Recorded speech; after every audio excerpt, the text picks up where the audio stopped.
The Lord be with you. And with your spirit, A reading from the Holy Gospel according to Saint Matthew. glory to you, O Lord.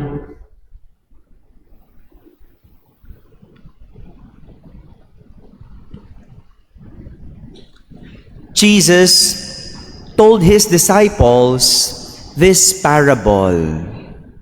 The kingdom of heaven is like a landowner who went out at dawn to hire laborers for his vineyard. After agreeing with them for the usual daily wage, he sent them into his vineyard.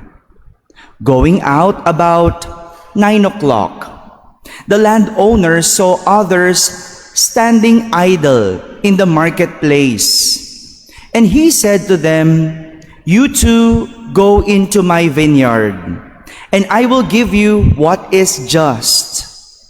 So they went off. And he went out again around noon and around 3 o'clock and did likewise. Going out about 5 o'clock, the landowner found others standing around and said to them, "Why do you stand here idle all day?" They answered, "Because no one has hired us." He said to them, "You too go into my vineyard." When it was evening, the owner of the vineyard said to his foreman, "Summon the laborers and give them their pay, beginning with the last and ending with the first." When those who had started about 5 o'clock came, each received the usual daily wage. So when the first came, they thought that they would receive more. But each of them also got the usual wage. And on receiving it, they grumbled against the landowner, saying, "These last ones worked only 1 hour, and you have made them equal to us, who bore the day's burden and the heat." He said to one of them in reply, "My friend, I am not cheating you. Did you not agree with me for the usual daily wage? Take what is yours and go. What if I wish to give this last one the same as you? Or am I not free to do as I wish with my own money? Are you envious because I am generous?" Thus, the last will be first, and the first will be last. My friends, the Gospel of the Lord. Praise to you, Lord Jesus Christ. Please be seated. Good morning, my dear brothers and sisters. Magandang umaga po. Happy Sunday po sa inyong lahat. Could we greet the person beside us? Happy Sunday. Happy Sunday po. Our gospel today tells us what the kingdom of heaven is. And Jesus used a parable to compare to it to the workers of the vineyard. He used a story. For today, I will use the story in our gospel as our starting point of reflection. And there are three things that we could learn from the parable related to the kingdom of heaven. Three things.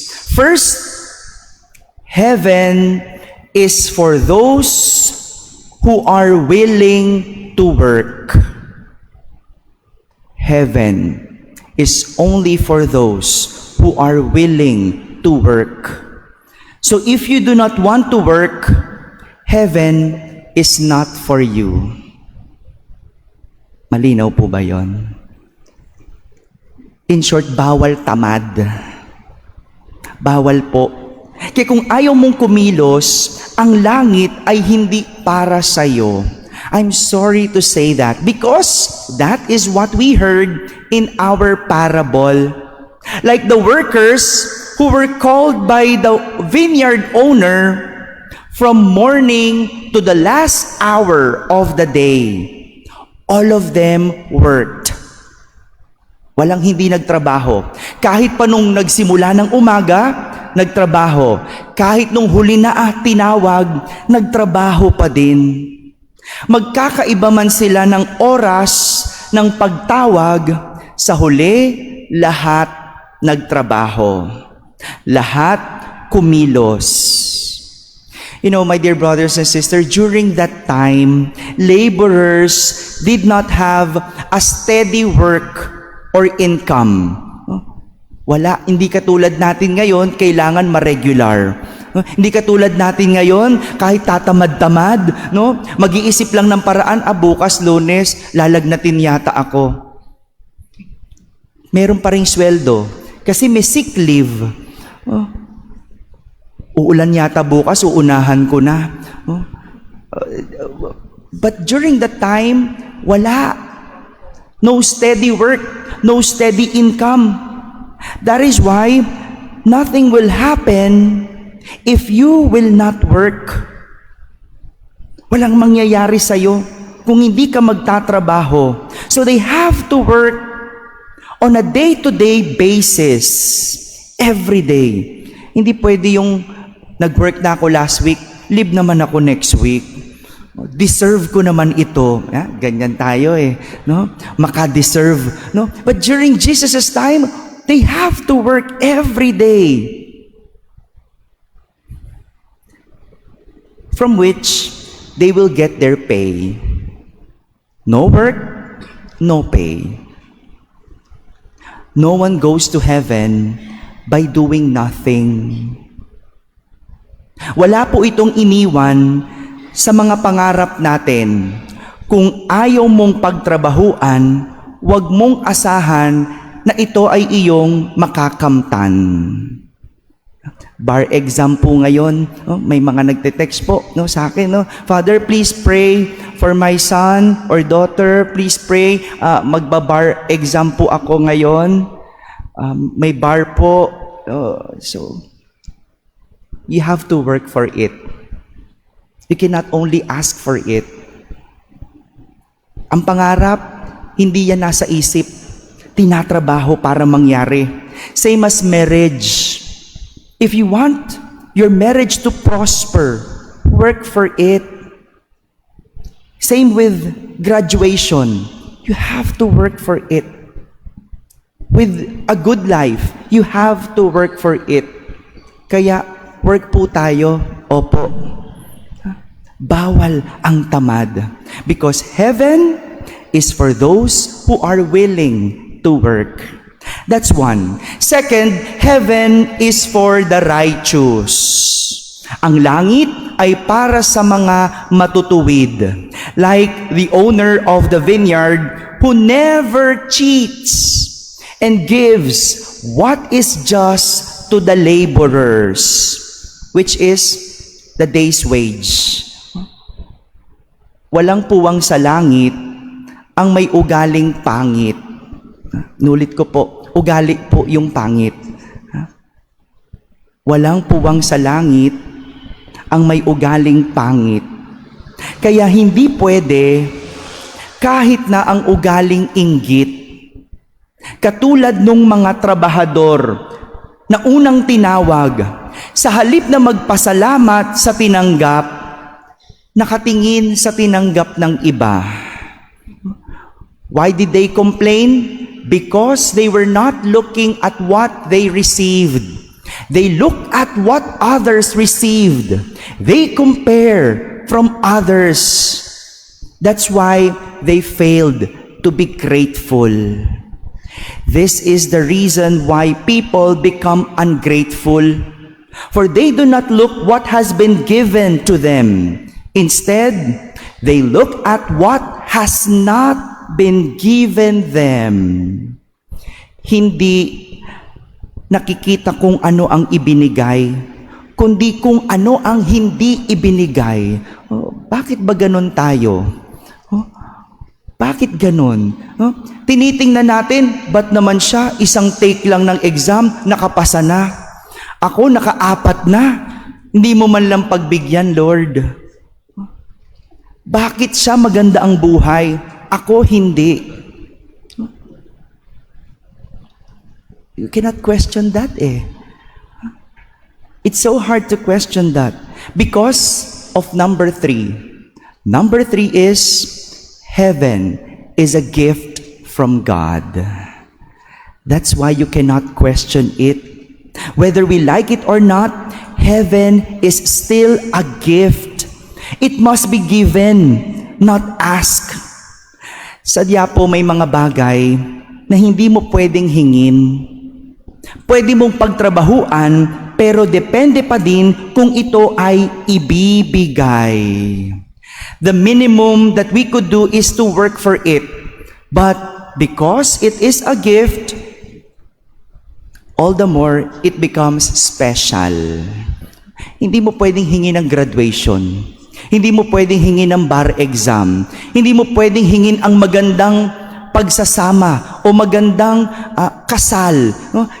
It is a gift. You can only work for it. Kahit ginawa mo ng lahat, we still hope that it would be given. Because heaven is a gift from God. And this is where the generosity of the owner comes. Despite the last hour of the day, He still called those who did not have work. Kaya nga, regalo dahil ibinibigay bukal sa kalooban. In giving gift, there is always an element of generosity. Siguro, kung iba lang yon, kung hindi yung owner ng vineyard, hindi siya tatawag ng magtatrabaho pa sa huli na. Sayang Isang oras na lang Kung hindi yung may-ari ng vineyard, kung hindi siya generous, hindi na siya tatawag ng iba. Isang oras na lang magtatrabaho, pero babayaran mo pa rin. Bukas mo na tatawagin ng maaga. But the owner of the vineyard is generous because that is his heart. And no one can question that.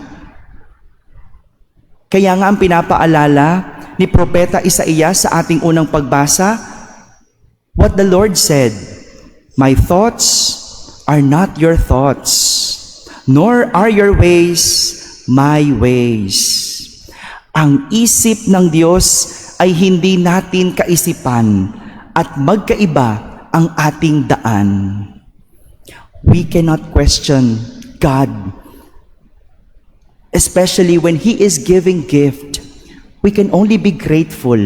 We can only look at our own giftedness. My dear brothers and sisters, this is what heaven is. It is for those who are willing to work. It is for the righteous. And most especially, it is a gift from God. That is why heaven is not only a destination. So do not presume that when you die, you will go to heaven because that is your destination. No, you have to work for it. It is not a destination, but our desired intention. Our desired intention. So you have to be good. And most especially, with God's intervention. It is a gift from God. Again, heaven is not only a destination, but a desired intention with God's intervention. Amen. Salamat po sa mga nagbigay ng second collection. Mapupunta po yan sa mga katikista natin. O yung mga katikista, sila po yung nagtuturo ng ating pananampalataya sa mga public schools. So ngayon, sinusulong na patanggal yung cross, di ba? Sa mga public schools. All the more we support our catechists kasi talaga sila yung nagsusulong at talagang nagtuturo ng ating pananampalataya sa mga public schools. So, salamat po sa mga nagbigay. Once again, heaven is not a destination. It should be your desired intention. But don't forget, with God's intervention. The Lord